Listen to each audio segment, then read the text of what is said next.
आरव एक जादूगर था। उसके हाथों में जादू की छड़ी नहीं थी, बल्कि एक गिटार था। उसकी उंगलियां तारों पर नाचती थीं और दिल को छू जाने वाली धुनें निकलती थीं। आरव बोल नहीं सकता था, लेकिन उसका संगीत सब कुछ कह देता था। उसके गाने खुशी, गम, प्यार और उम्मीद की कहानी कहते थे। आरव अपनी धुनें सोशल मीडिया पर शेयर करता था। उसे लोगों की प्रतिक्रियाएं मिलती थीं। लोग उसकी धुनों को पसंद करते थे, लेकिन आरव खुद को आगे बढ़ाने से हिचकिचाता था। उसे डर था कि लोग उसे स्वीकार नहीं करेंगे। आरव के लिए संगीत ही उसकी दुनिया थी। उस दुनिया में वह सब कुछ भूल जाता था। अपनी सारी भावनाओं को वह अपने संगीत में उड़ेल देता था। उसके गाने उसकी आत्मा की आवाज थे। आरोही की आवाज से हर सुबह लाखों दिल जागते थे। रेडियो जॉकी के रूप में आरोही लोगों की जिंदगी का हिस्सा बन चुकी थी।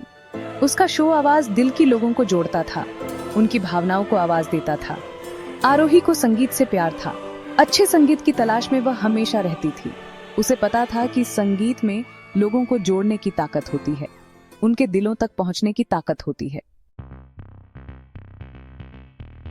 एक दिन आरोही अपने शो के लिए गाने चुन रही थी। तभी उसकी नजर एक अनजानी धुन पर पड़ी।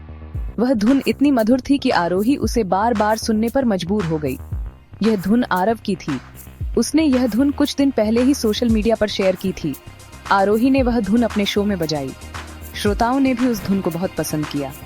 आरोही आरव के बारे में और जानना चाहती थी। उसने सोशल मीडिया पर आरव को ढूंढ निकाला। आरोही ने आरव को मैसेज किया। उसे बताया कि उसे उसकी धुन कितनी पसंद आई। आरव हैरान था। उसे यकीन नहीं हो रहा था कि आरोही जैसी मशहूर रेडियो जॉकी ने उसकी धुन सुनी है। धीरे धीरे दोनों में बातचीत होने लगी।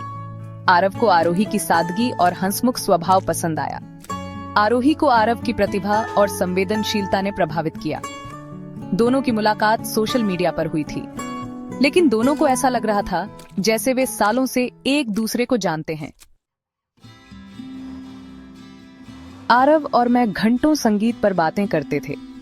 आरव अपनी भावनाओं को शब्दों में नहीं बयां कर सकता था, लेकिन मैं उसकी खामोशी को समझती थी। वह जानता था कि मैं क्या कहना चाहती हूँ। आरव ने आरोही के लिए एक धुन बनाई। आरोही ने वह धुन अपने शो में बजाई। श्रोताओं ने उस धुन को प्यार की आवाज नाम दिया।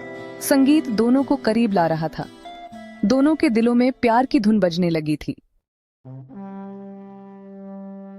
आरव, मैं चाहती हूँ कि तुम मेरे शो में लाइव परफॉर्म करो। आरव हिचकिचाया। उसे मंच का डर था। उसे लोगों का सामना करने में डर लगता था। आरव, संगीत तुम्हारी ताकत है। तुम्हें अपनी प्रतिभा को दुनिया से छुपाना नहीं चाहिए। आखिरकार आरव मान गया। आरव ने पहली बार किसी स्टेज पर परफॉर्म करने का फैसला किया।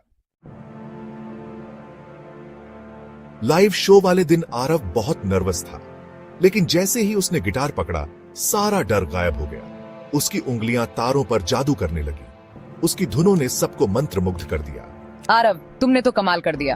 परफॉर्मेंस के बाद आरोही ने आरव से बात करने की कोशिश की, लेकिन आरव चुप रहा। तभी आरोही को एहसास हुआ कि आरव बोल नहीं सकता।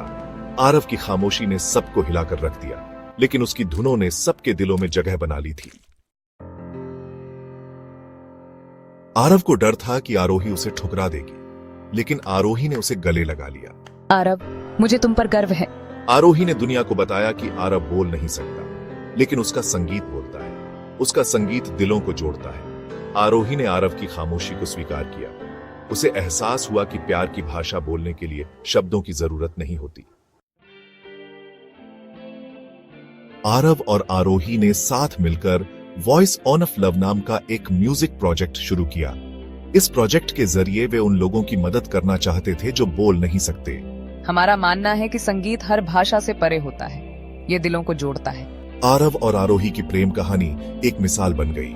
इस कहानी ने लोगों को सिखाया कि प्यार की कोई भाषा नहीं होती, कोई सीमा नहीं होती।